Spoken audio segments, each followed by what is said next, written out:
মুরগির খোপ।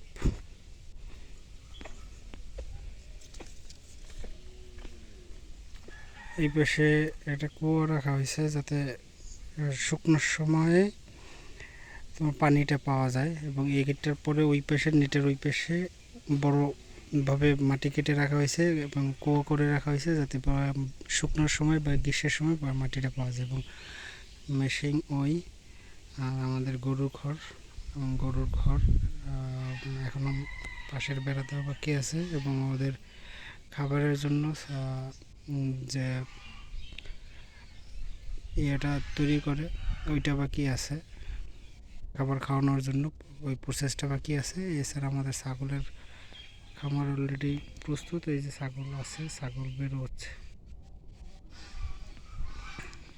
আমাদের 3টা প্রজেক্ট নিয়ে বর্তমানে এটা হলো আমাদের নিজেদের থাকার জন্য ঘর বানানো হয়েছে, এবং এখানে থেকেই এই 3টা প্রজেক্ট এবং পাশাপাশি যদি আরও কিছু প্রজেক্ট হয়, কবুতরের প্রজেক্ট করার প্ল্যানিং আছে।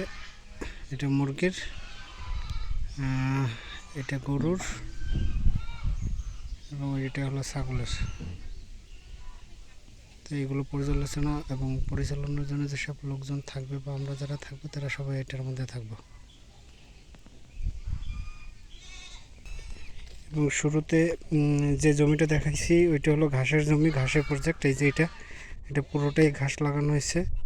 সাধারণত ঘাস বড় হলে তাহলে গরুর কেনা হবে, এবং এই পাশাপাশি এই যে বাউন্ডারি দেওয়া সম্পূর্ণটাই হলো আমাদের এই ঘেরের মধ্যে, এটা হলো পুরোটাই।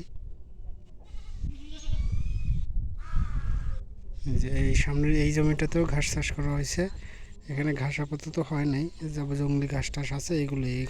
এখানেও আমার প্রকল্প আছে, এখানেও ঘাস চাষ করা হবে। তারপরে এই সোজাসুজি এই দাগের মাথায় আরও বড় লম্বা এক দাগে জমি আছে, যেখান থেকে চাইলে আমরা হয়তো বা ঘাস বা অন্য কোনো প্রজেক্টে যাইতে পারবো। আসসালামু আলাইকুম।